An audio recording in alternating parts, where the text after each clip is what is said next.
ଆପଣ କେବେ ଭାବିଛନ୍ତି କି ଯେବେ ଦୁଶାସନ ସମ୍ପୂର୍ଣ୍ଣ ରାଜସଭାରେ ଦ୍ରୌପଦୀଙ୍କୁ ଘୋଷାଡ଼ି ତାଙ୍କର ବସ୍ତ୍ରହରଣ ପାଇଁ ନେଇଯାଉଥିଲେ ସେବେ ଭଗବାନ ଶ୍ରୀକୃଷ୍ଣ କଣ ପାଇଁ ଦ୍ରୌପଦୀଙ୍କୁ ବଞ୍ଚାଇବା ପାଇଁ ଆସିନଥିଲେ?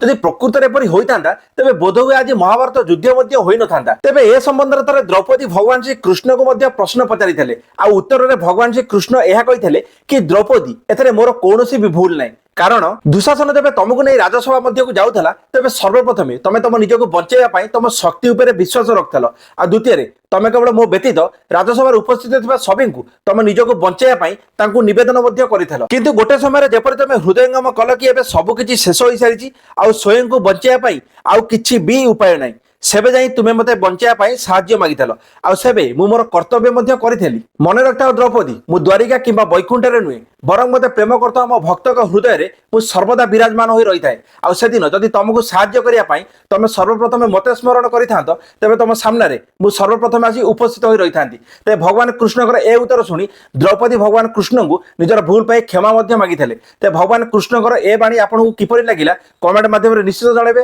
ଭିଡ଼ିଓ ଭଲ ଲାଗିଥିଲେ ଲାଇକ୍ ଏବଂ ଚ୍ୟାନେଲକୁ ସବସ୍କ୍ରାଇब କରିବା ପାଇଁ ମଧ୍ୟ ବିଲକୁଲ ଭୁଲିବେନି। ରହୁଛି ଜୟ ଜଗନ୍ନାଥ।